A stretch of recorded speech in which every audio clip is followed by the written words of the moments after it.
Good evening, popular astronomers. It's Vicky here on the show that has had more locations than the Antiques Roadshow. So half an hour before we were due to go on air, we've had a massive village-wide power cut. So I have decamped from Studio 1 to Studio 2. I'm in a spare office that is in the area where I live. So thank you very much for allowing me to use your office today. There is a sticker behind me, but well, let's just pretend it's either my halo or it could be some kind of weird looking eclipse there. So how are you this evening? It is very nice to have you along. I think we've got good internet tonight as well. We've got decent Wi-Fi. Wonderful. So this is Popastr Live. This is our weekly Friday night show for the Society of Popular Astronomy. So this week, well, every week I say plug the mug. We have an SPA mug, but because we had to whiz over here so quickly, the mug got left behind. And I was very excited to show you what was inside my mug this week, because I've been moving around a bit and I take the mug on tour with me. This week, the mug from the Popastr shop had tea bags and garlic in it. What a delicious drink that would have been had I accidentally poured boiling water into it. So I don't have it. I've just got a fancy kind of rose gold bottle instead of a beautiful SPA mug. But if you want your own SPA merch, please go to the popastro.com shop. We have got fantastic t-shirts, a whole new range of them, and all the mugs with all the new slogans on. Please do it. They're great. They're fantastic. Even though I'm not being a great example at the minute and not wearing my Popastro t-shirt, which is in the wash, and not using my mug either. So this is your show as well as mine. We've got the facility on the show that you can make comments and it will pop up on the screen. So we're already making lots of friends here in the chat room. So please feel free to contribute, to ask any questions, and just to do general, I'm going to say this word in public for the first time, bants. There you go. I said it. So we've already got 5 comments on the go. Let's have a look. Good to see you. Thank you, Simon. Don't know how to pronounce your surname, so I won't embarrass myself. Simon H, thank you very much. What's your little pictures? Good there, isn't it? Is that a spacesuit you're wearing? Detecting Auguk says hello. Evening, Vicky. Glad you could make it. What? No mug. I know. Only a bottle, but I got a lot of bottle. Helena says, yeah, always look forward to this. My favorite astronomy group chat. I very much look forward to meeting you at one of your physical events sometime soon. I'm actually a hologram. I just peel the letter H off my head for this show, but you won't actually ever get to see me. Madeline Dunn, lady with cat face, says, hi, always look forward to this. Meow. So we have got lots of exciting things happening this evening. We have got Colin Stuart on radiation from the sun, solar flares, coronal mass ejections, and why astronauts need protecting from these dangers. Hence the spacesuit connection, especially on Mars missions. We've also got Stephen Abbs Wisdom, who recreated a stunning moon suit from the 1940s. If you have not seen it, it is cool. I can't really describe how it looks. It looks like something that a superhero might wear to go into a furnace. And then we've got headlining from about 8:40, we've got Dallas Campbell on the evolution of spacesuits. Now, the closest thing I've got to a spacesuit is hiding underneath this. This is my vintage shell suit, and underneath I am wearing my spacesuit. Throughout the evening, I will gradually start removing. There's a clue to what I'm wearing tonight. I will gradually start removing the shell suit, and you'll eventually be able to see my entire spacesuit. We've also got observatory or conservatory. Now, oh my God, guess what happened to me 2 nights ago? I only saw the blimmin' Milky Way. I have not seen the Milky Way for 2 or 3 months, and I've only seen it twice this summer. I was staying in the Welsh town of Harlech. If you know, that's the famous one with the castle and the second steepest street in the world. You can imagine it's very dark there because it's right out onto Cardigan Bay. And I saw the Milky Way down at the bottom of a friend's garden. Cygnus just dead center. How wonderful is that? So please start telling us what you have seen in the sky this week. Who knows what you might have seen? You might have seen a moonbow over Basingstoke.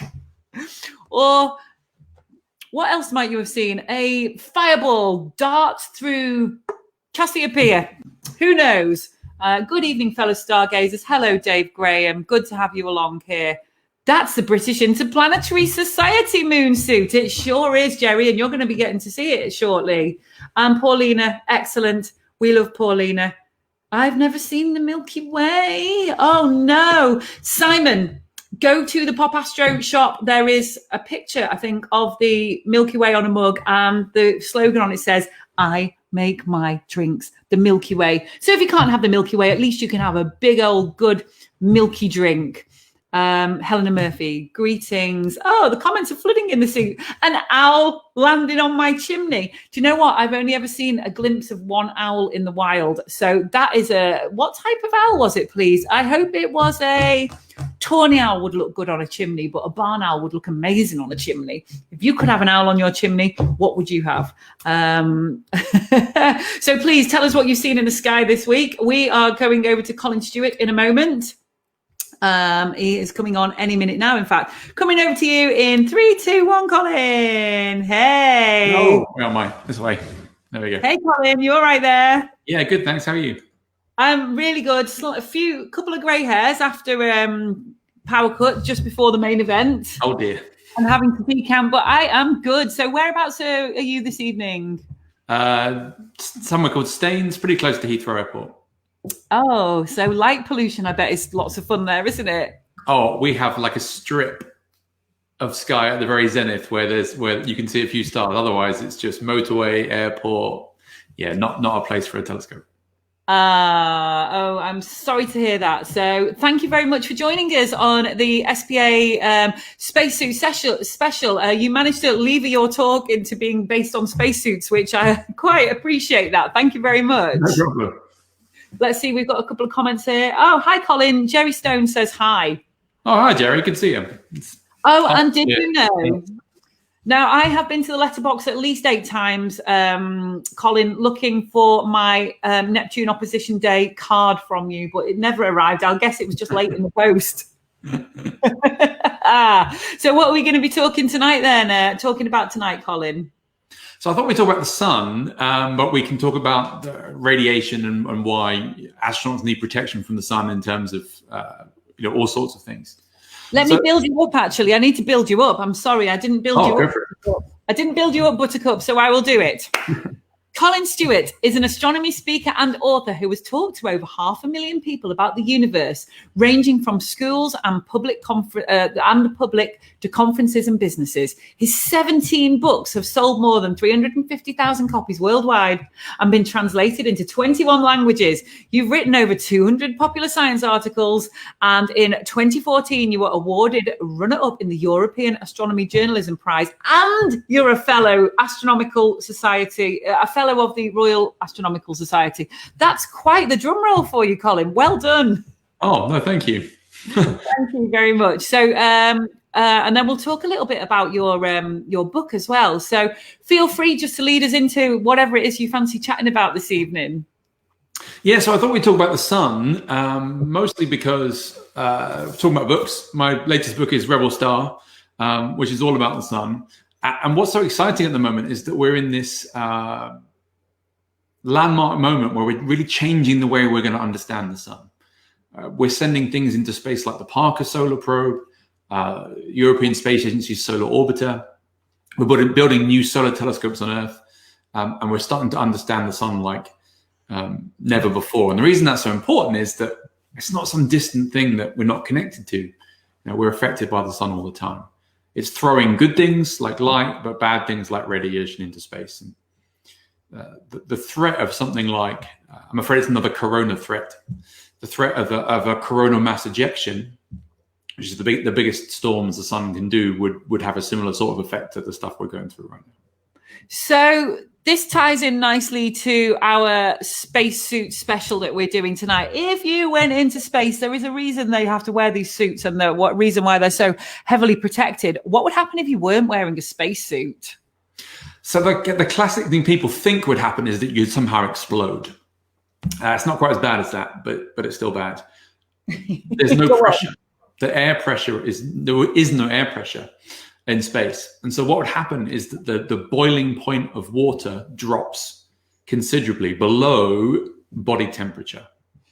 And so your blood starts to boil inside your arteries and veins. Delicious. Which is great. And what happens then is you start to expand. You get bigger, but you don't explode because your skin's quite stretchy. So you start to bloat, and then eventually you pass out and die. So no being blown to smithereens, but it's still a pretty grim way to go. Do you reckon they've ever tested it on pigs out there or something like that? I guess they're not on pigs. I guess they've inadvertently suffocated animals in space, like Laika, the first dog to orbit the Earth, suffocated, but I don't think that was deliberate. Oh my gosh. Okay. Well, what a lovely bedtime image for us all to take. So the Apollo astronauts then, how did they avoid getting hit by a solar storm that was on the way to them? They were just really lucky. So when you go into the moon, it's a 10-day round trip, 3 days there, bit of time on the surface, three days back. They were just lucky. Whereas if we're going to Mars, for example, which is more like a 500-day round trip, it's just not something you can avoid. I mean, they just timed it right. There was a huge solar storm in August 1972, which was right in the middle of between two Apollo missions. And if they'd been on the surface at the time, moonwalking on the surface, they would have had to come back immediately for a bone marrow transplant. Otherwise, they would have died. Wow. So it's a short hop. You can kind of get lucky, but for longer missions, you can't. What do you think they're going to be doing when they are heading out to Mars then? How will they be protecting themselves? Well, the trouble is most radiation shields are quite heavy. You think about an X-ray in a hospital, you're behind a lead screen. That's far too heavy. So it's probably going to be water. If you take water and have it in the kind of hull of your ship, then that might offer a radiation shield. But I've even seen the idea of poo. If you're pooing anyway, then if you freeze dry it and you put it into the walls of your ship so it's clean, it's a free radiation shield that you're already going to make anyway en route to Mars. I could just see the newspaper headlines now for that one. Paul Sutherland, who is of the SPA, is a retired hack, as he likes to call everything. And I think Paul should start coming up with the headlines right now for that. I guess that the easy headline is if something goes wrong. Oh. So now one of my favorite missions is Parker, the solar probe. What's Parker up to? How close is Parker to the sun at the minute? Really close? It's getting there. So when it launched, it broke the record pretty quickly. It was 40 million kilometers from the sun. Now it's in the sort of mid to low teens. Eventually, it's going to get within 6 million kilometers of the sun. Which still sounds far, but if you think about it, if you squeeze the Earth-Sun distance down to a football pitch and the sun's on one goal line, Parker is going to be inside the 6-yard box at the sun end of the pitch. Striker, he's going to score. Yeah, exactly. And the sun's atmosphere extends to 7 million kilometers from the sun, and it's only going to be 6 million. So it's going to be inside the atmosphere of the sun for the first time, and that's why it's so exciting. Is Solar Orbiter going to get closer? Not as close, and that's deliberate, because Parker can't have an optical camera, because it's so close it would blind itself. Whereas Solar Orbiter is a bit further back, so it can have a camera, and then they can work in tandem. And Solar Orbiter is also going to jack itself up a bit so that it can look down on the poles of the sun rather than just in the middle. So they're kind of complementary missions. They're doing different things. Now, Parker Solar Probe is not going to have a big thermometer on it to measure into the center of the sun, but how do they know how hot the core of the sun is? Yeah, I get asked this question all the time. We can't stick anything in it. It's because we're pretty confident we know how the sun makes its energy, this process called fusion. And it produces not just light, but these particles called neutrinos. And when they arrive on the Earth, we can measure their number. And it turns out their production is really sensitive to temperature. If you tweak the temperature slightly, the number of neutrinos changes dramatically. So that makes them a perfect thermometer. We know how many are arriving, and so we know temperature is in the middle of the sun. So I know, obviously, and I can't remember the precise figure, but absolute Kelvin is when the particles stop moving and just stop solid. Is there any upward limit on temperature before they just rip themselves to pieces? Yeah, so all atoms are bound by electromagnetism, right? So the electrons stick to the atoms in the way that a north and a south magnet stick together. You make it hot enough and they start ripping those electrons away. So actually the majority of the stuff in the sun is not whole atoms at all. It's plasma, right? It's parts of atoms because the temperature goes too high. I mean, it depends on which atom you're talking about as the exact temperature, but most of the sun is completely atom parts rather than whole atoms. This is why I love doing this show, because not only do you teach me new things, but I refresh stuff that perhaps I might have forgotten over the years. So thank you very much for that. So how else do we protect the poor astronauts up there from all this terrible radiation? So once you get to Mars, one way you could do it would be to go underground. So if you can have about a meter of rock, then that's a good radiation shield. So you might find that the first missions to Mars, they spend their time in lava tubes. Oh. These hollowed out caves on Mars from Mars's old volcanism. That would give you a good protection. Just when you thought Mars couldn't get any more bleak, you have to go and live in a tube. So I'm interested to see your beautiful new book. I love the cover. We should all judge books by covers. Yes. So Rebel Star is the book about the sun. And I also have How to Live in Space, which if we're talking about spacesuits and eating and sleeping and drinking and all that sort of practical stuff in space, there's that too. Let's hold your books right up to the camera now. There we go. There we go. Nice covers. I like the How to Live in Space one. Is really pretty. They're going to look good on the so the How to Live in Space one's kind of more highly illustrated. It's got big kind of nice space pictures and stuff. Let's have a look. Which way around? That way. It goes backwards on this. It's weird. Right. Oh, excellent. Excellent. Now, Colin, I've been digging about you and I found some facts out on the internet about you. Oh dear. Probably ones that even you're not familiar with. Let me just grab it here. Did you know this about yourself? That you were actually named after Colin Stuart, asteroid 15347. What were your parents thinking? If only it was that way around, that'd be amazing.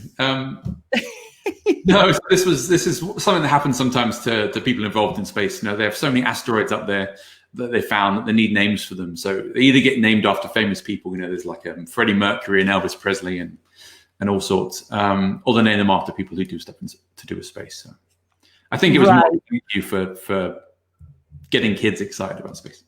I think I've got a new ambition now. One of my ambitions was to lick a piece of Mars, and I did that on a meteorite stand. I will not tell you whose stand it was, but I have a piece of Mars, but I've never licked it. It's inside plastic. They foolishly gave it me out of plastic, and I did. What did it taste like? Mars bar.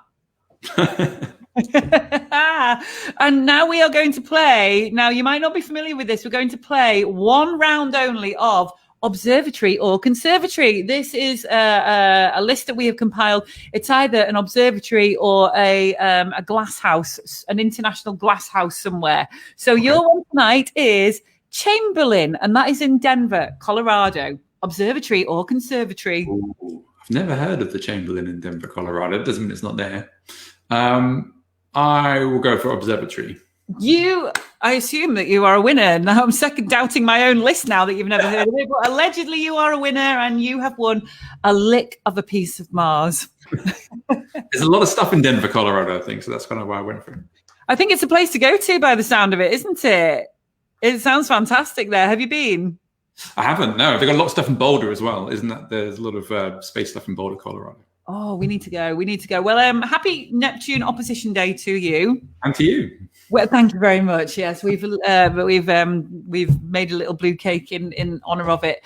Thank you very much for supporting us here at the SPA. We've got a couple of comments. See if anybody's put any questions. Within the Earth's magnetosphere, which will provide some shielding. There you go.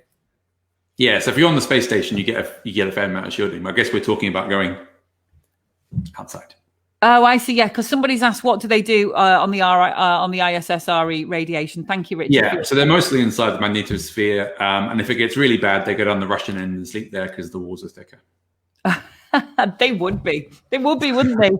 Thank you so much, Colin. Good luck with the book. Paulina also says thank you, Colin, and on behalf of everybody at the SPA, thank you very much. Awesome. Enjoy the rest of your session. We will. Thank you very much. See you later. Bye. That was great. Thank you very much. How many geeks know the voice of Parker on Thunderbirds was provided by David Graham? I definitely didn't know that one. Did not know that one. Thank you, Jerry. Thank you, Jerry. So, tell us what you have seen in the sky this week. Please flood us with your comments. You must have done some astronomy this week. I saw Cygnus for the first time in I don't know how long. Beautiful Milky Way arching over in North Wales in Harlech above the castle. I saw it above the castle, the famous castle. Absolutely stunning. So now we are going on to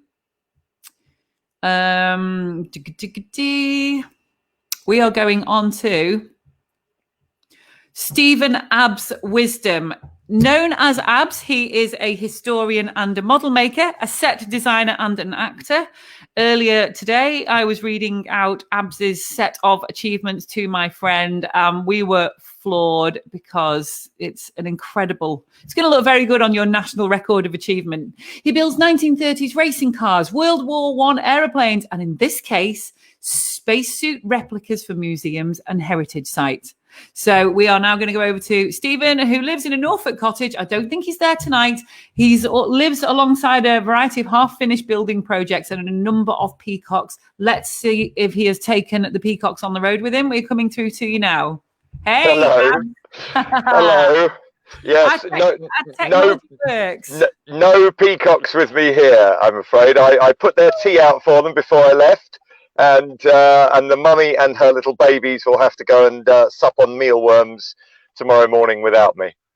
The little pea chicks, they're so cute with a little Martian antenna. Absolutely. They were born in my garden. I'd just like to say to your guests, they're not actually my pea chicks. I think I can claim them as mine because they were born under a hedge in my garden. But the peacocks and the peahens, they actually belong to my immediate neighbours, but they just find my garden much more interesting to sort of scratch in. And they just turn up for breakfast and I chat to them quite happily.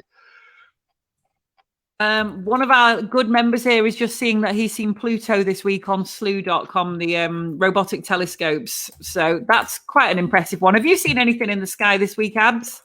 I saw last night when I went to bed, I put a window in the end of my cottage and I could see this kind of orangey blood moon sort of rising above my neighbour's house. And I thought, that's quite cool. But a couple of nights ago, my workshop is in a glorious farm. And I left the farm and I could see Mars very clearly. I think but it was a couple of weeks ago now. And I always like a bit of Mars. I follow Mars Curiosity rover on Facebook and always marvel at those photographs of the Martian surface in Gale Crater. They are so good, aren't they? Yeah, I think the best quote I've ever seen was somebody who said, that looks just like you could just stop the truck and let the dog out for a walk. And he lived in Utah and he said it just looked like Utah. Wow. And years ago, I worked on the movie John Carter of Mars. And that was all the Martian sequences and that were all filmed in Utah. So clearly the filmmakers also decided that Utah looked like Gale Crater as well. But that's pretty cool. Yeah, no, I'm always keeping an eye out for places that look like Mars because I'd like to make a Martian suit and then take that out and do some photo shoots with it. But you don't really find that in Norfolk. No, which planet would Norfolk be like most? No, that's a very good point, really. It depends whether it's Norfolk Ray. It would have to be somewhere nice and flat without any major geological features. So, I don't know. Actually, you've got me now. A nice smooth one, mate. Is Enceladus? That's quite a smooth ice moon, maybe. I don't know whether it's got many topographical features. Yeah, there's certainly the ice moon part. Was I remember I was building a tank for a First World War exhibition, and it was -16 in the workshop, and I was walking from my workshop up the farm track to the next piece of the farm to go to the loo, and it was as much as I could do to keep one foot in front of another. It was that bitterly cold. So yeah, somewhere, certainly then it was like that, somewhere nice and cold would have suited it well. So yeah, surface of Pluto, that's quite cool, quite literally. Surface of Pluto is one of my favorite places. It's astonishingly jagged and amazing. Well, the astonishingly jagged bit isn't quite like where my workshop is then. My workshop's more like the surface of Belgium, really. So I am going to attempt to show your beautiful replica spacesuit that you created. Okay. Yeah. We're just going to try and get the screen sharing technology working, which sometimes, you see. Would you like me to do a little bit of a spiel about it while you're fiddling around with technology? Well, I have a faff. Let me have a look. Give me 30 seconds. Okay. Just to cause some drama. Oh, it's not registering. I just need to think of plan B, how I'm going to show this amazing spacesuit. Yeah, I think I can think of a way around this. It's not coming up. The PowerPoint isn't opening on my StreamYard. So that's oh no, it's here. It's come back. This is quite, this technology is fantastic for streaming. And then it lets us down at the last minute. I can't do it. You start chatting about your beautiful spacesuit while I fiddle. Okay. So, and maybe people could Google this while they're sitting listening to us. So if you look at the National Space Centre's website, you will see a replica of the British design for a moon suit from 1948.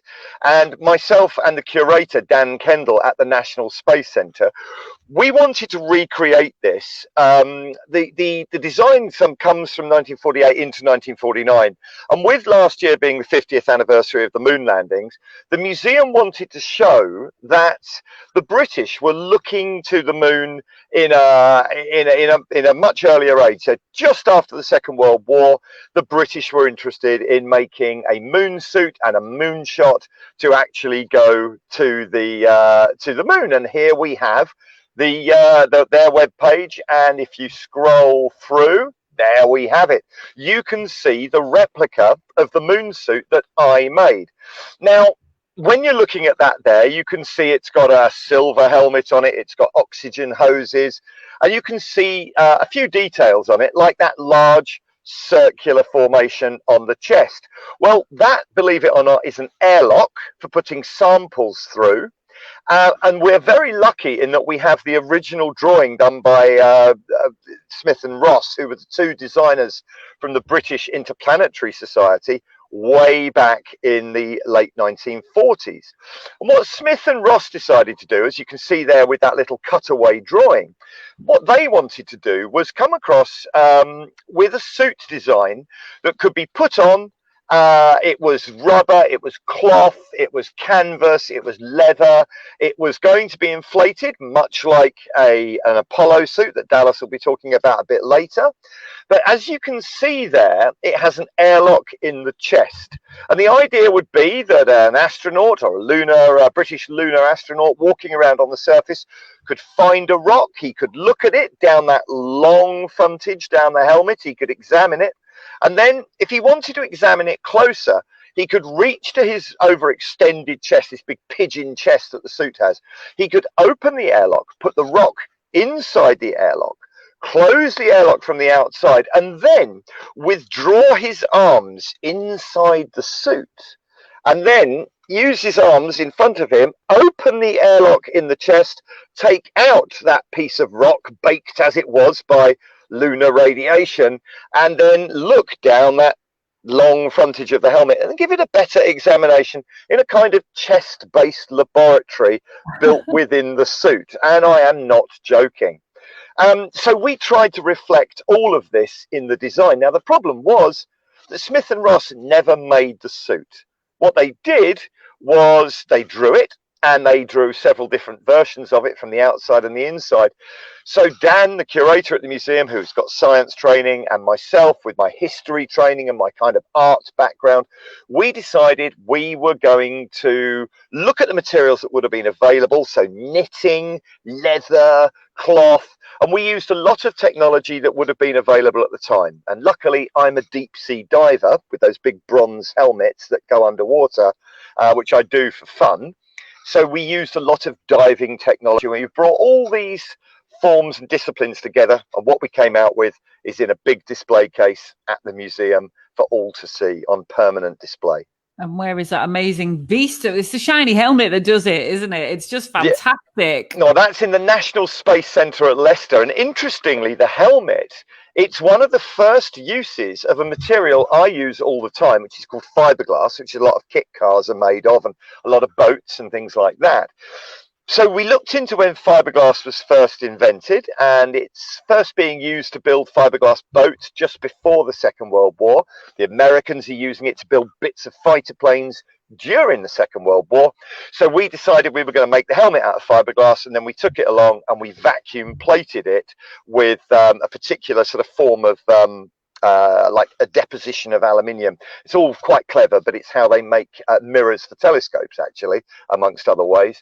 And that was done by the only people in Britain who did it. And funnily enough, when I took the helmet along, they looked at it and said, "Is this a space helmet?" I said, "It is."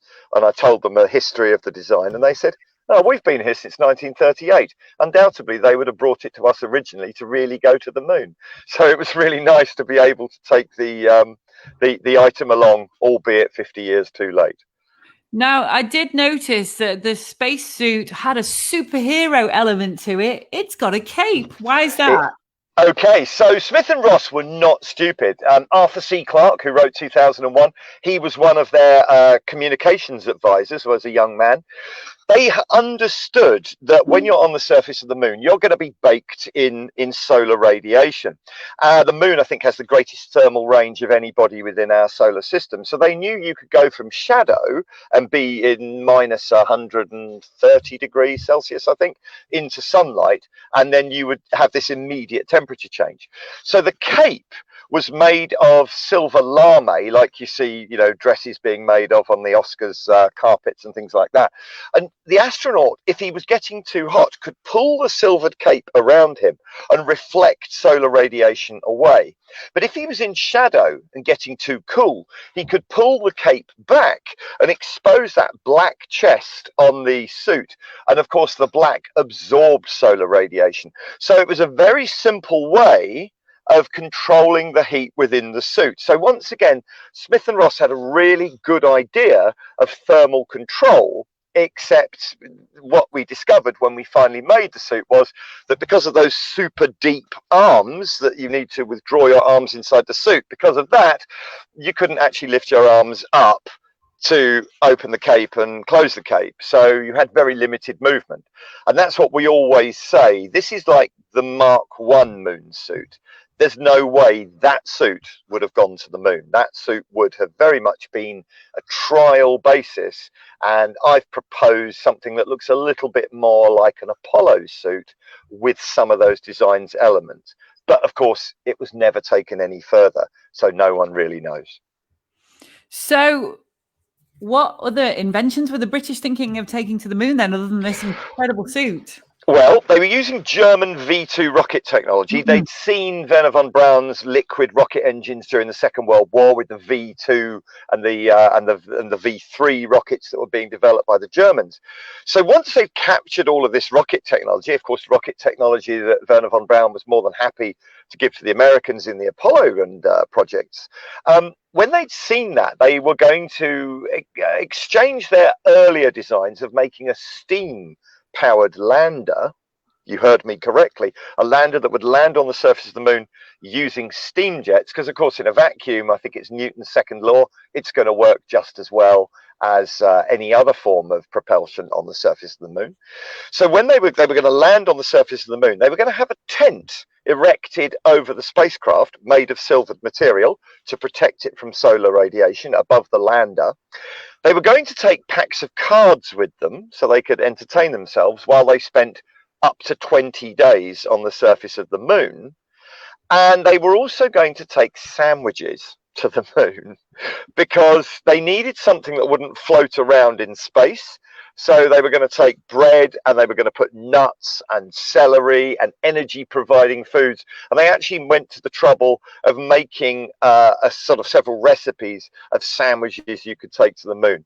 Coffee, but only for the navigator to keep his eyes open in the interminable slide rule calculations. That's actually a quote from their document, because of course they don't have computers, so they'd have to work it all out on slide rules, which of course those incredibly complicated sort of sliding rulers, the way you can do quite complicated calculations. You see them being used in the movie Apollo 13 to check calculations by the guys at ground control, and they were even considering taking pipes, as in smoking pipes, to give the crew a little bit of downtime so they could have a little smoke on the surface of the moon.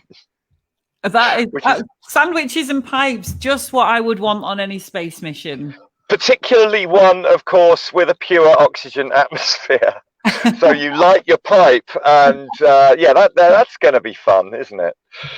Now, the most important thing about this incredible spacesuit that you made the replica of, would it have worked? I'm going to say no. You're absolutely right. And we come back again to what I just said about the Mark 1 up to the Mark 8.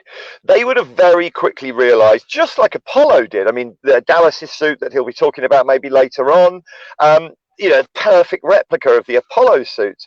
And you will see elements of that, in the real thing. And obviously they developed so many ideas to get to the suit that Armstrong and Aldrin were wearing when they walked on the lunar surface. These guys didn't understand a few critical things, and those critical things are radiation protection. They didn't understand also about radiation protection from the Van Allen belt, because I think Van Allen comes up with the idea of the Van Allen belt in 1958. Please correct me if I'm wrong out there, folks, but certainly it's not known. The Van Allen belt is not known about. So our guys would have taken off, flown straight through perhaps a heavy area of radiation and instantly irradiated themselves.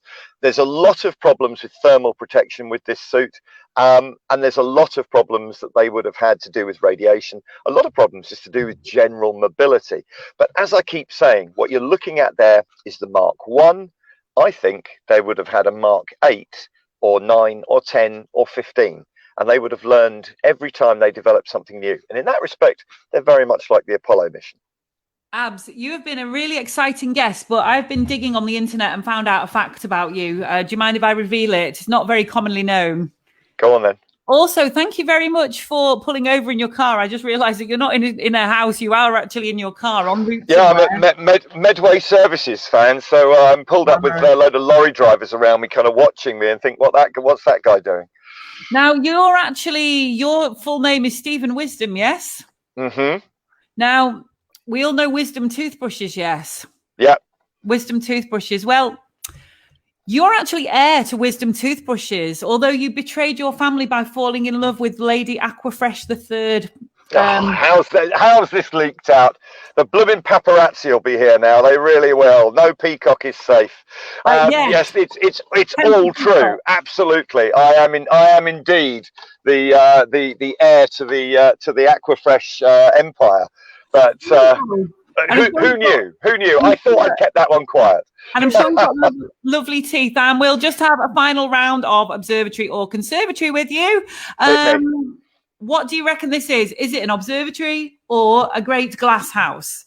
Lincoln Park in Chicago. I am going to say this is a glass house. I'm going to check myself now. I might have got my list muddled up. Lincoln Park. What was it I said? Lincoln Park. Where is it? Chicago. Chicago. That sounds like they do have space stuff there, don't they? Chicago. It looks like a glass house. You see, I immediately knew. Do you know? And also has the world's finest collection of toothbrushes, which no one knew. And that's how I knew. You see, everything is connected. Get in Brilliant. there. It's been a pleasure. Carry on with your journey nice and safe now. And I hope you see amazing things in the sky tonight somehow, if you can see through clouds. Lovely talking to you, Vicky, and lovely talking to all your guests. As I dropped my phone. Lovely talking to you. Bye-bye, folks. Bye. Bye. Great stuff. That's lovely. We've got Dallas Campbell coming on in a minute. I'm going to do a quick book review. Let's see the comments that we've got there. Thank you very much, everybody, for your comments. Right. Okay. A little quick book review now. This is lovely. It's Discover the Night Sky Through Binoculars, a systematic guide to binocular astronomy, written by the wonderful Stephen Tonkin, whose articles you will have probably read in Sky at Night magazine and what have you. I met Steve at Solar Sphere a couple of years ago, and it was just wonderful to be guided around the night sky. You see, I really struggle winking for telescopes. My eye kind of only closes halfway. And so using binoculars to look at the sky, two eyes have got to be better than one. So it's a little black and white book. He shows you how to get the hang of scanning the sky with binoculars. Also, mine's signed, bumps the value up considerably. Where is it? I think it's page 23. We've got little notes here on how to scan with binoculars. There. That's really, really handy. I didn't know a lot of that. And then we have a very, very detailed month-by-month guide of the night sky. I think this is quite a technical book. You've got to, I can't even follow directions to get down to the local shop, so hopping around stars is difficult for me. But if you are that way inclined, Steve Tonkin's book, Discover the Night Sky Through Binoculars, and a lovely pair of binoculars and a good mount to steady yourself because you're so excited because you're seeing so many amazing things in the sky. The last thing you want, oh my gosh, I can see Neptune. It's exciting. You definitely need a stabilizing mount, and Steve will show you how to do it. So, Dallas, we're coming to you. I can see he's just away from his laptop. Okay, we're coming to you in 3, 2, 1. Hi, Dallas. Hi there. I just suddenly remembered something I had to bring to the party. Hey, do you know what I've just remembered? Me and you have got the same studio set up because I copied yours. Yeah. Oh, yeah. But to be honest, I like yours, but I think the silver one's nicer. And the reason I got a kind of an all black one. Yeah. What do they call it? Yes, blues, and only because they didn't have a silver one, and because they were sold out. It was right when everyone suddenly realized they had to be on Zoom a lot, and suddenly there was a global shortage of USB microphones. And you also advised me on which big, massive, bright light to get. Yes, look at that. Yeah, how good's that? Have you got the same one? Hang on. Oh Christ, I've got so many blooming things. Yes, I do. There you go. Hey, look at that. So we have look and sound the same. We look exactly the same. We are basically the same. Looking at us both, that you couldn't tell the difference. Oh, I forgot. Right. Okay. Now it's a spacesuit special, and I'm famous for revealing my garb on these shows. Hang on, just let me readjust my spacesuit. I thought we're echoing a little bit there, my dear. Who, me? Yeah, I think one of us is. Oh dear. You sound okay to me. I can hear myself feeding back. Hopefully it's okay. Okay. I have tried to put on the best spacesuit I possibly could. So not only have I got a shell suit on, but hang on. Nice. Matching. This is my spacesuit. It's good. I like the shell suit's got quite a sort of early 90s David Icke feel to it. David Icke, yeah, lovely, thanks. But only shell suit, nothing else. I wouldn't be seen out in public wearing all of this together, but just for the spacesuit special tonight, I have dressed up like a lunatic just for you. Oh, it's good actually. It's a bit like actually. Let me get it down. Hang on one sec. I've got a poster here. I've got a poster. Actually, we could do a sort of quiz. It's a spacesuit poster which I've had for ages, and it's you've got to guess: is it real or is it fictional? And you've got this one here. This is Jane Fonda and Barbarella, which I feel that you're kind of channeling with your spacesuits. Kind of, yeah. We can refer to this later. We'll have a look at that. So whereabouts are you this evening, Dallas? I'm in my sitting room, which very is good in London. Yeah. Very good, very good. Now, actually, I should say this just behind me. Hang on, where am I going? Yeah, there. That mannequin is meant to have a spacesuit on because I've got a spacesuit, but sadly it's in a big cardboard box because I've got to ship it over to Spain. So it's all packed away. So I'm sorry. Okay. What do you say? You're moving to Spain? No. My spacesuit's got to go to Spain. Oh, It's starring in a movie. So there you go. Very nice. So it's Very all nice. packed away. So I'm sorry. I hope it's in equity. Hi, Dallas. Remember Schiaparelli? What? I don't. What? In what context does that mean? And Stephen Sargent says, folks, Dallas might be a bit shy to say this, but you should get his book Ad Astra. Oh, hi, Stephen. Yeah, look, I got it to hand. Although I think actually, funny, I think it's sold out. I think the hardback's sold out now. I think you can get it on Audible. You can have me read it to you in bed. Really? I struggle with some of the Russian names in it, but I did the Audible version as well, so you can get that. I think, and the Kindle versions as well, and you can probably still. I don't know. Anyway, Amazon have sold out the other day. I know. As it happens, I've got 2 Audible credits. There you go. I have a whole chapter on spacesuits. A whole chapter on spacesuits. So there you go. I might just splash out on you. Okay, then. So thank you so much for coming on. So what do you think of I think they're awesome, the new SpaceX spacesuits then. Do you? I'm sort of really struggling with them a little bit. I think because I'm quite old school. I like spacesuits to look all kind of military with bits of hoses and ports and, I don't know, they just all look too clean and nicely designed. I don't know. Can I share my screen here? How do I do that? Oh, let's have a quick look. You might be able to. Right, go down to the bottom and it says, where does it say share screen? I can application window. There we go. Share. I'm going to share. There we go. I think this might work now. Can you see that? What application? Oh, there you go. Does that work? I think you might have to do full screen with your presentation. Can you see that picture? Yeah. It is. Yeah, try going full screen with your presentation. It is full screen. Okay, we can see it. It's good enough. It'll do. Well, I can't see. Anyway, these are the suits. These are the new SpaceX suits. I quite like them. I'm going to stop full screen because I think it's not very good, and I can't see what I'm doing. Okay. They're okay. The interesting thing was that Elon Musk actually got rather than going to the normal spacesuit makers, so people like ILC Dover and BF Goodrich and the normal people who make spacesuits, he went to a movie props maker, Jose Fernandez, who did all the movies for sort of Batman and stuff. And actually, Elon Musk's premise was like, spacesuits have to look badass, is what he was saying. Yes, they have to be functional, but there is something really important about space suits looking really, really good. And if you think about, the original American Project Mercury suits, those silver spacesuits that are so famous, originally that was a Navy Mark IV pressure suit, and it was green. And someone had the bright idea to say, well, actually, we've got this new breed of explorers called astronauts. And we need them to look exciting and good, and we need them to look dashing, and we need them to look Buck Rogers. So they painted them silver, and that's the reason. So there you go. So there's a great tradition of making spacesuits look cool. It's as well as obviously them having to be functional, they have to look cool as well.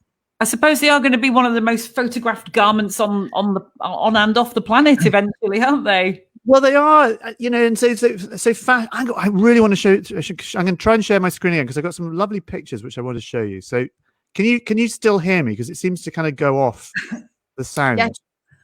Okay, I'm going to try and see that. So, can you see? Tell me what you're seeing on the screen. Yeah, I've set it now. So the two double. We've basically got your computer screen. So just have the faith that people can see it. Okay, so here we've got. So this is the new SpaceX spacesuits, and you can see this. So this is Doug Hurley and Bob Behnken who did the demonstration mission here, and you can see just how tailored these spacesuits are. They were designed by a movie props maker, and you can see the kind of gray paneling and stuff. It looks almost like they're wearing a tuxedo, and that's not by chance. And after that suit was designed by Jose Fernandez, they then had to sort of re-engineer it, to reverse engineer it in order to make it sort of practical. But you can see on it, there's no hoses for oxygen. There's actually one in the leg. You can see Doug Hurley there. There's a pipe coming off his leg, and that's the sort of only port that connects to the side of the ship. But this is what the kind of classic iconic. This is the Project Mercury, the original Mercury 7 silver spacesuits. And, that was a public relations exercise, spray painting them silver. I mean, they said, there are thermal properties why they need to be silver. But actually, it was the kind of Buck Rogers-ness of it. They wanted the astronauts to look cool, to look heroic. And actually, this is a photograph that I took. I was at the Smithsonian Museum the other year.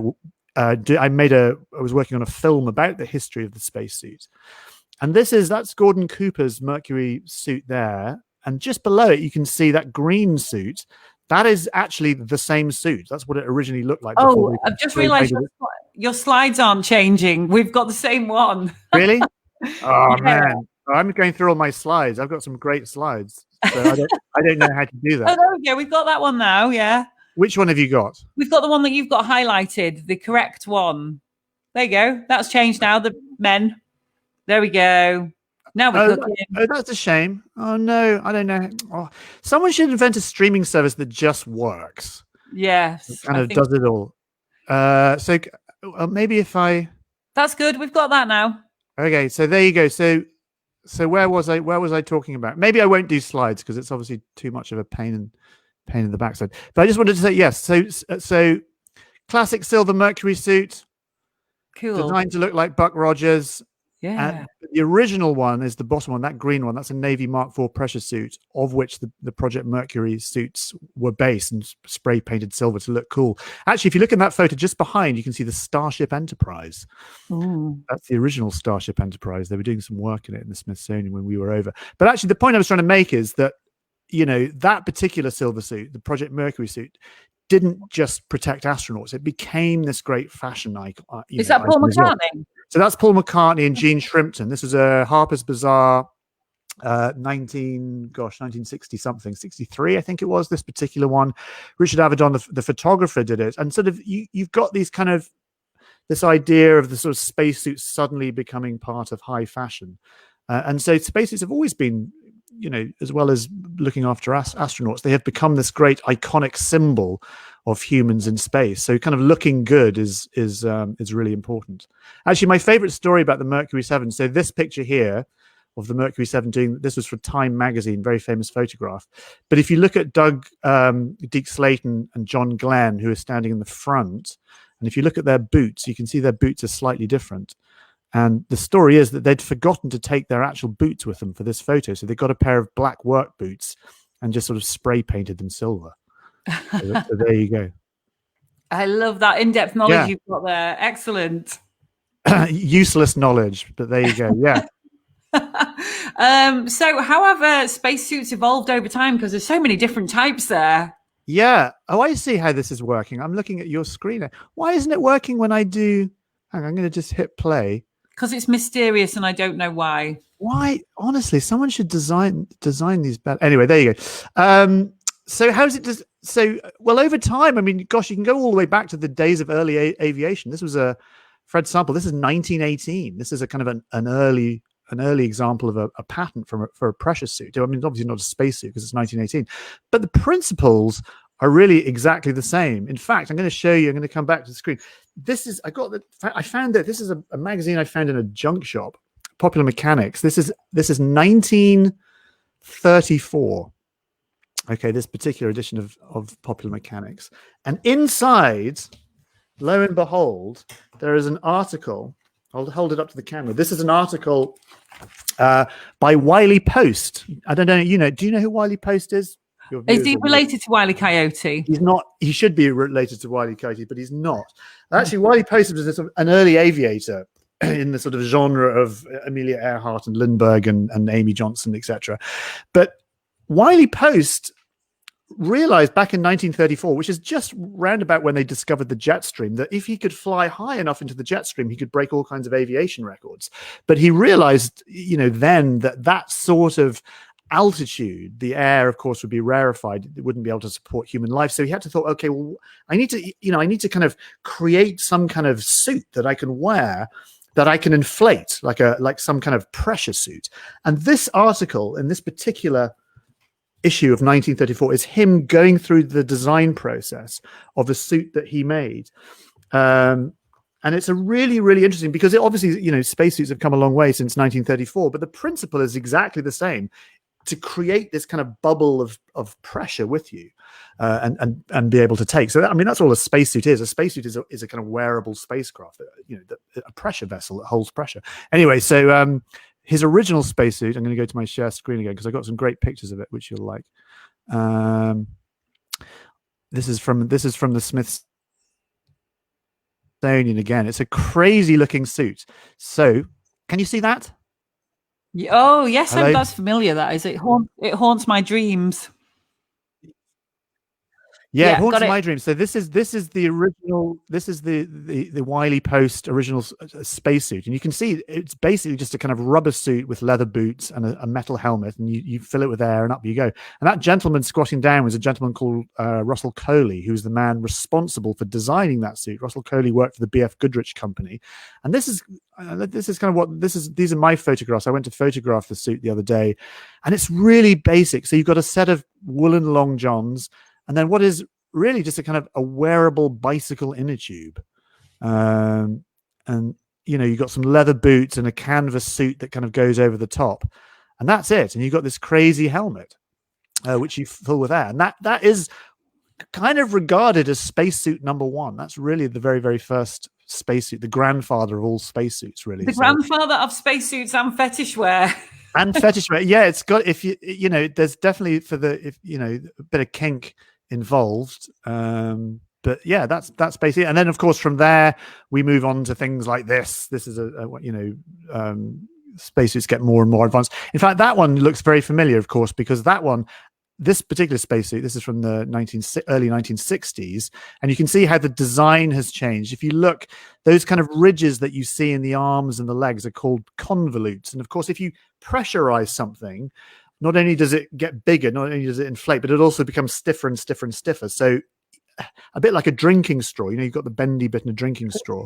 This was the great design trade-off, being able to inflate, but also be able to keep things mobile. So you can see those convolutes there, which went on to, there you go. Sarah Jones said he looks a bit like a tardigrade in that convoluted suit. Yeah, which there you go. So that one went on to kind of influence sort of Tintin. But yeah, so spacesuit, it's designed a lot. It's changed. The designs have changed a lot, but the principles pretty much have remained exactly the same. So I was saying to my friend earlier, it's about spacesuits and I don't know anything about them. Are they even that interesting? And I have been completely proven wrong. Yeah, well, also actually the Apollo suits as well. I'm really sorry I haven't got my Apollo suit up. They were the most technically challenging suits ever designed. No one had a clue about what kind of suits what are we going to wear to walk on the moon? And of course, you had this at the time, this great explosion in new technology and new materials and plastics and nylon and neoprene and Dacron and all these exotic materials that went into making these suits. But they're the most extraordinary items. And they were made by a company called ILC Dover, which were based in Delaware. And they got all the women who worked on and ILC Dover is part of Playtex, who make bras and girdles. It was that company that made them. So all the women who made bras and girdles and worked in the garment districts in Delaware were brought online to make these spacesuits. And there's some wonderful footage of all the women who are so skilled at sewing, making these suits for the Apollo astronauts. And it's an amazing story. It's a sort of forgotten story. When we think of Apollo engineering, we tend to think of rocket motors and Saturn V's and lunar landers and that kind of thing. But the spacesuit itself is the most beautiful garment. There's a couple of books if people are interested. How do you make the suits bulletproof? You kind of don't. Well, actually, the beta cloth, which is the white stuff that goes over the spacesuit, is very, very hard. And there's another material. If you imagine the Apollo suit, it's got kind of gray patches on the gloves, gray patches over the overboots. That's a material called Chrome LR, which is a titanium weave, very, very thin titanium woven into a fabric, which is incredibly tough. The problem with bulletproof is that you've got the velocity of a bullet, so it's still gonna, you don't want to be out when a bit of micrometeorite hits you. Bras are well upholstered, yeah. And the reason why exactly. I trust a bra maker as well. And the reason why they would choose bra makers is because bras by their nature, are lots of different materials. You've got wire, you've got, you know, neoprene, maybe padding, you've got metal, you've got brass, you've got plastic, all these materials together. and so bra makers are and you can move around in them. In fact, I might, hang on, don't move. I might have got a good picture. Don't forget the lacy bits to put on it as well. And the lacy bit. Well, exactly. Hang on. Short spacesuit. Let me see if I've got a picture of some bra makers. I've got lots of pictures of bra makers in action. Here we go. Yeah, I like this picture. So there you go. That's the sort of classic, that's the sort of Playtex advert from the 1960s. Can you see that? Mm-hmm. I can't hear you. You can see it. Yeah. Yes. And so, yeah, so the Apollo suits particularly really come from Playtex. So that's where the kind of origins of it all come from. This is the kind of this picture here is the very first prototypes of the Apollo spacesuits. So you can get a sense of what they look like underneath the kind of white. So you get a sense of how they work. So the white of the A7L Apollo spacesuit that's the beta cloth. It's a sort of glass fiber silica cloth designed to be very, very hard wearing. In fact, I've got a picture here. You can see these are all the different kind of materials that go into it. 21 layers in all go into the Apollo spacesuit: Teflon, Dacron, neoprene, nylon, Nomex, Kapton. You know, this was all these new materials that were coming online in the 1960s. And there's a nice sort of cutaway you can kind of see of the Apollo suit, how it works. They're beautiful objects, beautiful, amazing things. I definitely think you need to befriend Mr. Ab's wisdom there and his incredible 1948 British Interplanetary Society moon suit. Well, I know that suit very well. I mean, you know, R.A. Smith and, you know, our fantasies about going to the moon, you know, long before we built spacesuits, we imagined what a moon suit would look like. Or, you know, there's, I'll go back to my share screen again. For example, I mean, and these, I've got a couple of examples of suits that were actually built and designed. So this one here, this was a possible. This is a Republic Aviation moon suit that was designed and tested, and of course, you know, it looks ridiculous because it is ridiculous. But we had all kinds of fantasies about what moon suits would look like. Here's another. This is the Alan Hansard moon suit that was designed. And I think you just might need to hit your share screen button. Really? How do I get back? Oh, I don't know. I honestly, I give up with share screen. I spend my life having bloody meetings and saying, well, how do we share? Oh, no, it'll be fine to share screen. You just do that. And it never, ever works. No, I apologize. I've got nice pictures to show you. Anyway, there you go. A couple of really good books. This is the book you want to read. US Space Gear. That's a very good one. Yeah. Smithsonian publication. This is the best book on Apollo spacesuits, I think. And it sort of touches a lot on the sort of fashion stuff and the links between the fashion industry and Apollo and the 1960s, and how our imagination and how fashion and how technology all blended together to create the most kind of iconic item of clothing ever made. I think maybe that and Elvis's white jumpsuit, perhaps the most iconic. And my shell suit. And your shell suit, maybe. This gets around a lot. So Dallas, this is a nice one as well. Just very, very quickly. This is another Smithsonian one, and it's got lots of lovely pictures in. We're liking these lots books. of close-ups and lots of kind of X-rays of bits of spacesuit. You know, if you're interested in spacesuit design and technology, this is a kind of good place to start, I reckon. Wow, that's amazing. That's amazing. Or you can just come and sit in my house and watch my PowerPoint presentation on the history of the spacesuit. And I've got some amazing video as well, which I could play you. I've never tried to share video on this thing before. Really? Should we try? Should we do an experiment right now? If you like doing live spacesuit video experiments, let's try. Oh, go on. What's it on? Is it on YouTube? Is it on YouTube? The video. You can share YouTube. Oh, go on, try. Far away. I don't. Is that your phone ringing? It's not mine. Can you see my share screen? Oh, there it is. Can you hear me? I can see and hear you. Yeah, it's acting up, love. It's acting up.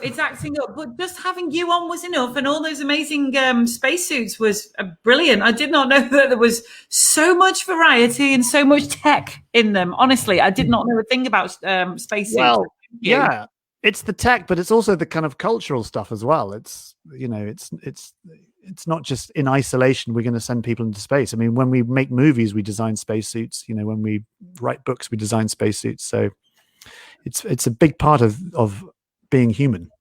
Okay, so thank you so much. Now, I've been digging on the internet and found out some facts about you. I hope it's okay if you don't mind me revealing these kind of things about you. Is that all right? You might not even know this one about yourself. So, Dallas fact: Dallas auditioned for Doctor Who in 2081, but the TARDIS broke down when he took it for a test drive and he got stuck here in 2020. Every night he cries for his future family. How is that? That is true, actually. That's on my Wikipedia page. That's where I got it from. And I actually normally Wikipedia is not very reliable, but in this case, it's very reliable. Did you wear a spacesuit in the TARDIS is the main question. You would make a fab Doctor Who, by the way. I'd like to be. I did Doctor Who the other day, actually. I did the Doctor Who 50th anniversary, so a couple of years ago at the XL. I'll tell you what I did the other day. I did Red Dwarf the other day. That was fun. What did you do on Red Dwarf? We all love Red Dwarf. Yeah, well, we did. It was a kind of Red Dwarf, the first 3 million years. They did a series of Red Dwarf. And I saw those. Were you on it? Yeah, we did. I did a documentary. Well, did you do the whole thing? I've watched it. I was too busy paying attention to Danny John Jules, the cat. That's fair. Yeah, that's fair enough.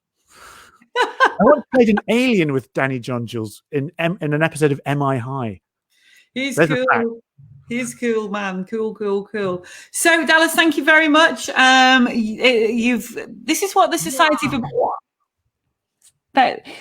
Society for Popular Astronomy is all about. It's all about educating you, no matter what level you are in the world of astronomy and being a space fan. There is always lots more to learn and so many different avenues to explore. So whether you are a novice and only just joining us, whether you are yet to join the SPA, which is excellent value at £23 per year, or whether you're an advanced member who already knows all this kind of stuff, we are here for you every Friday with this kind of stuff. It's great. Good. Well, thank you very much for having me. And what this is the universe's only live astronomy show. Not allowed to say that. Why not? Because it's not, and I put that on Facebook, and we were inundated today. And who else is doing it? Pete Williamson and it's the only one where you wear a cool shell suit, a David Icke style shell. There we go. It's the only So there we go. Thank you. So I am fully aware that I am not the only chat show now. You see, Dallas, what I've always thought is that there should be something kind of a bit more casual than the Sky at Night, which I adore. Yeah, I agree. I'm sure. Well, we've done. I mean, Stargazing Live's pretty cash. Oh, it's great, isn't it? Bring it back. Bring it back. Yeah, I don't know. Are we doing more Stargazing? I have no idea. It sort of comes and goes. We were actually, annoyingly, the last thing in my diary yesterday, we were meant to be doing Sky at Night Live. Last year, I presented Sky at Night Live as part of the British Science Festival. We were going to do another one this year, and that was lovely. That was super cash. Me and Chris and Maggie and special guests sitting around, kind of doing what you're doing, but not as well as you're doing it. I've got to say. Let's be honest. But we had a go, and so sadly that's been cancelled. But no, so you're providing an excellent service. Oh, thank you so much. Yeah, and I love doing it. It's the highlight of my week, Dallas. Thank you so much. And I'm going to press the off button now. Oh, really? Okay, I could just sit and chat. I've got so much to talk about. Go on, stay with that then. Because it's not like I've got a producer in my ear going, now we're cutting to the 9 o'clock news in 3, 2, 1, talk. Have you not got other guests? No, you're the last one. You were the headline act. This is your encore. What time does your show finish? It doesn't have an end time. It's just I have an arbitrary end time of an hour. Okay. I honestly, unless you got some other interesting facts or things to talk to us more about your take. Oh, hang on. Stephen Sargent is saying Sky at Night has an awesome program planned for Monday coming. They changed the slot because of the blockbuster result. What would that be? What's the blockbuster result, Stephen? It's not the Sky at Night Live because that's been cancelled. But they changed the blockbuster result, as in Blockbuster the game show, as in given. I don't think Sky at Night means blockbuster would be brilliant. Let's type something quickly. Qualify this sentence that we don't understand. Best Sky at Night with a lockdown shows. They were lovely, weren't they? Because I like to see what was on Chris Lintott's bookshelf. Yes. You can have a look at my bookshelf if you want. Yeah, go on. What have we got there? Hang on. Is his room tidy? It looks clean and tidy and neat. Can you see? Yeah. Oh, Stephen is saying that he can't say what's on Sky at night. Something big's coming. Why can't you say? Oh, just it'll be good. It'll be exciting. So let's talk some more about your spacesuits then. You already think what you think about your new spacesuits for Artemis, and you weren't so impressed. I thought they were cool. Oh, not Artemis. Sorry, getting my missions mixed up. Oh, you've hit your mute button. I unplugged my microphone by mistake. No, they look okay. I just don't think they look that exciting. They look like they've been designed by a Hollywood movie props maker, which they have. Spacesuits are meant. That's a spacesuit. That's what a spacesuit's meant to look like. I reckon. I just think they look too sort of clean and nice and not very exciting, I think. But that's just me. I'm just scrolling through the comments here. That's a good question, actually. Well, the new suits for Artemis, I can tell you, aren't new. They've been knocking around since the 1980s, and they're a sort of combination of hard suit and soft suit. But I forget the name, I forget the model, but they've basically kind of recycled an old suit from the 1980s. So I don't, I'm not quite sure. They look nice. Can I show you my favorite suit? Yeah, please do. Yeah, and then we can talk about your Facebook profile picture, which is quite cool as well. Hang on, I'm gonna try the share screen again. Okay. So keep saying. Tell me if you can see things. Okay. Can you? So, because I don't know if you can. I don't know what you can see. Can you see pictures of a spacesuit now? It's coming any moment. Yeah, we've got that now. The minion. Hello. Yeah. Okay, so I'm going to find the cool spacesuit that I wanted to show you because I really like it, and it's it's this one. Look how cool that is. Can you see that? Yes. This is a Litton Industries spacesuit, all hard torso, and with a kind of stovepipe joints. I think that's really cool. That's the one I want in my house. And if you look really, really carefully, you can see I like the fact that the stars and stripes has been hand painted. Can you see that? Yes. Beautifully hand painted that is. I think that's really nice. Anyway, there you go. That's the AX2. That's the spacesuit I'm going to have in my house when I'm famous. What's the deal with your Facebook profile picture then? Because you're wearing something on that, aren't you? I don't really do Facebook anymore, so I can't remember. Am I wearing a spacesuit? Yes, that one. That's the one. What's that you've got on? That's a real suit. That's Mike Foles's Sokol suit that he wore to the International Space Station, which I borrowed, and just quickly tried it on and took a selfie. That's what it is. And what did it feel like to wear it?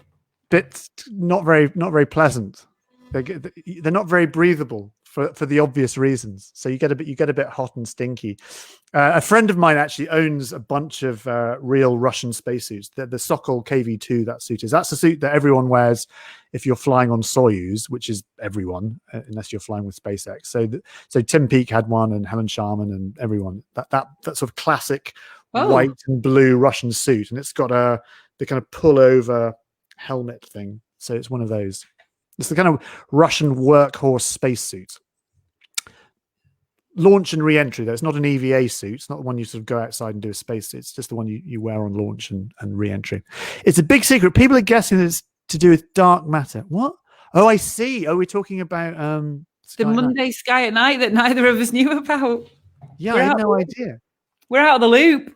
I'm so out of the loop. I know the Sky at Night producer as well. I should be all over this. Keaton, yes. Well, not Keaton. I do know Keaton, but I'm thinking of Steve Crabtree, who's the Sky at Night editor. Well, we're both in the dark. Maybe it's going to be about dark matter. Place your bets. What do you think it's going to be? Oh, is there some big news that's going to be revealed? Must be if they've moved Sky at Night and they're saying that there's a big revelation. How have we missed this? Because I've been too busy faffing around talking about spacesuits. And on that note, Dallas, thank you so much for joining us tonight. I am in an office with no heating and I need to go. Stay warm. You look great. Your show's amazing. Oh, I'll put that on my CV. It can go on my Wikipedia page. Your Thank microphone's you so much. amazing and your lighting is de rigueur and superb. Thank you so much, Dallas. It's been an absolute pleasure actually speaking to you in the flesh. Have we never spoken in the flesh before? No. Okay. Can you believe it? Can you believe it? And you've got better hair than me. So I was going to do my spacesuit quiz, but another time. We'll do that. No, do it. Go on. We might as well. No. I don't. It'll take too long. Too long. Well, you have to kind of go through and sort of who can guess which movie the spacesuit comes from. Oh, do us just one then. Go on. All right. Let me find a difficult one. Okay, well, there you go. If anyone is watching, if you can, there you go. If you zoom in, I'll just try and hang on, let me move this microphone out of the way. If anyone can sort of pick a spacesuit. Let's have that. I was going to say Buzz Lightyear, but that's quite obvious. That number 8. Number 8. Oh, that was the one I showed you. Is it? Okay. That was a real one. Yeah, that was a real one that was tested. That's obviously an Apollo one. This one. Okay, what's this one? Name the movie. First person to name the movie wins a prize. Is it the Mars one with Arnold Schwarzenegger? No. Okay. You're not allowed to guess. This is for your viewers. If you can name the movie that this spacesuit is in. There we go. Quite a famous movie. Well, we'll say goodbye, and if they've not guessed by the end, then they'll just have to guess when we've gone off air. Oh, right. I can see Spock. Sarah Jane's there. Hi, Sarah Jane. Good to speak. You can see. Oh, hi, Sarah Jane. I'm going to do on Sunday. Sarah and I are doing a proper space suits, full hour-long lecture of me chat. Yes, Simon, exactly. 2001, correct. Well, you win the prize, which is my respect. That's a worthy prize, Dallas. Good night. It was great to speak to you. Thank you very much. Sunday, me and Sarah are doing a thing. Explorers Club spacesuits. Yes, thank you. Good night. Good plug. See you later, everybody. Good night. Join the SPA as well. Bye. Okay.